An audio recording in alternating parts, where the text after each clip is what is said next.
اس لیے رجب کے مہینے میں جو خرافات اور رسم و رواج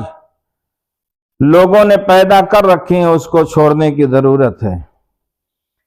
ایک خرافات تو عام طور سے لوگ یہ کرتے ہیں کہ 27 رجب کو لوگ روزہ رکھتے ہیں اور اس کو اہمیت دیتے ہیں ہزاری روزہ، یعنی ایک روزہ یہ 1000 روزہ کے برابر ہے، اور 27ویں رجب کی رات میں بہت جشن منایا جاتا ہے، اور اس کو بعض لوگ کہتے ہیں یہ لیلۃ القدر سے بھی افضل ہے۔ یہ دونوں بات انتہائی غلط ہے، اس لیے کہ نبی کریم صلی اللہ علیہ وسلم کو معراج ایک مرتبہ ہوئی ہے، رجب کی 27 تاریخ ہے، یہ بھی مختلف فی ہے، مہینے کے بارے میں بھی اختلاف ہے، سال کے بارے میں بھی اختلاف ہے۔ مشہور قول کی بنیاد پر رجب کی 27 رجب بھی اگر مانی جائے تو صرف ایک مرتبہ آپ صلی اللہ علیہ وسلم کو معراج ہوئی ہے۔ یہ ہر سال جو لوگ معراج مناتے ہیں اس کا ثبوت کہاں سے ہے؟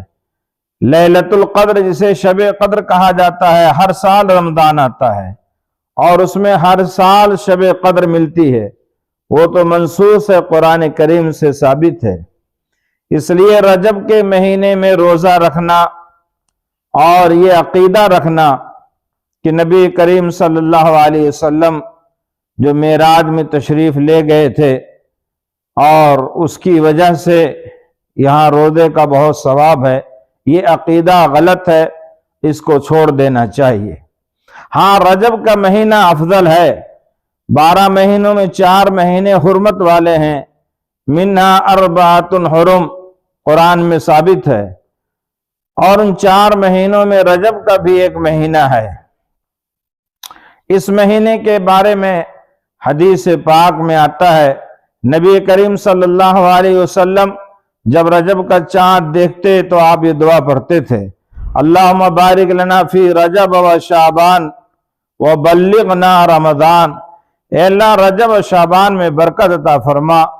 اور رمضان کے مہینے تک ہم کو پہنچا۔ یوں نفلی روزہ رکھنا کسی بھی مہینے میں ثواب کا کام ہے، رجب کے مہینے میں بھی رکھا جا سکتا ہے، لیکن ہزاری روزہ کی کوئی حقیقت نہیں ہے اور نہ ہی شریعت سے یہ ثابت ہے۔ ایک بات یہ یاد رکھنے کے قابل ہے کہ مکان اور زمان کے بدلنے سے ثواب اور اجر میں اضافہ ہو جاتا ہے۔ جیسے ایک نماز آپ گھر میں ادا کریں تو آپ کو ایک نماز کا ثواب ملے گا، محلہ کی مسجد میں جماعت کے ساتھ ادا کریں تو 25 نماز کا ثواب ملے گا، جمعہ کی مسجد میں اگر آپ جائیں تو 500 نماز کا ثواب ملے گا، بیت المقدس کے مسجد میں مسجد اقصی میں نماز ادا کریں تو 50,000 نماز کا ثواب ملے گا، مسجد حرام میں نماز ادا کریں تو 1,00,000 نماز کا ثواب ملے گا۔ نماز وہی ہے لیکن جگہ کے بدلنے سے اجر بڑھ گیا۔ روزہ عام دنوں میں رکھیں ثواب ملے گا، لیکن رمضان کے مہینے کا روزہ جو ثواب اور اجر ملتا ہے وہ پوری زندگی کے روزے اس کا مقابلہ نہیں کر سکتے۔ یہ تو آپ کو معلوم ہے کہ اللہ تعالیٰ نے بعض مقام کو، بعض مکان کو، بعض جگہوں کو فضیلت عطا فرمائی ہے، ایسے ہی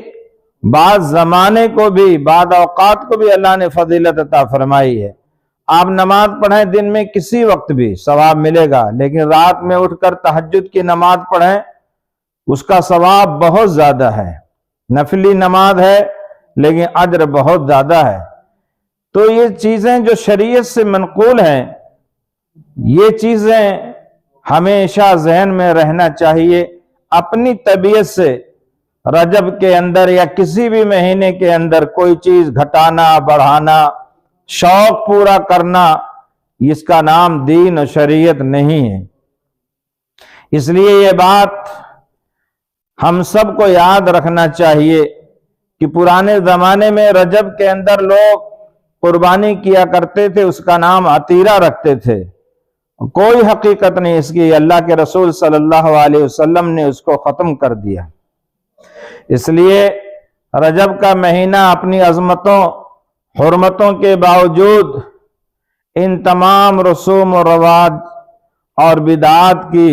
اپنے اندر کوئی گنجائش نہیں رکھتا ہے۔ اس لیے رجب کے مہینے میں یہ دعائیں کرنا چاہیے کہ اللہ آپ کو زندگی عطا فرمائے، آپ رمضان تک پہنچیں، آپ نفلی روزہ رکھنا چاہیں تو رکھیں، اس کا اجر و ثواب ہے۔ نبی کریم صلی اللہ علیہ وسلم کو معراج، شب قدر تو ہر سال پیش آتی ہے، ہر سال رمضان آتا ہے، لیکن معراج کی رات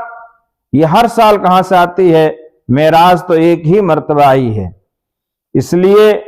نبی کریم صلی اللہ علیہ وسلم جب تک باحیات رہے، صحابہ نے معراج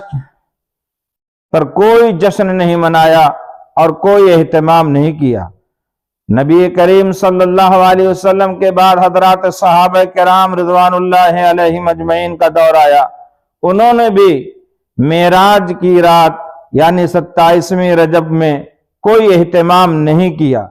اس لیے مسلمانوں پر یہ بات لازم ہے کہ اس عقیدے کو چھوڑ کر شریعت کی پابندی کریں اور علماء سے اپنا تعلق پیدا کریں، بزرگوں سے اپنا ربط بڑھائیں گے تو صحیح علم ہوگا، اور نادانوں سے اور دین سے دور رہنے والے لوگوں سے اپنا تعلق اگر بڑھائیں گے تو ان کو غلط معلومات ہوں گی۔ اللہ تعالی ہم سب کو رجب کی قدر جانے کی بھی توفیق عطا فرمائے، اور ان رسومات اور بدعات اور خرافات سے اللہ امت کی حفاظت فرمائے، اور نیکی کے اس کام کو کرنے کی توفیق عطا فرمائے جو نبی کریم صلی اللہ علیہ وسلم سے، صحابہ کرام سے ثابت ہے۔ وآخر دعوانا ان الحمد للہ رب العالمین۔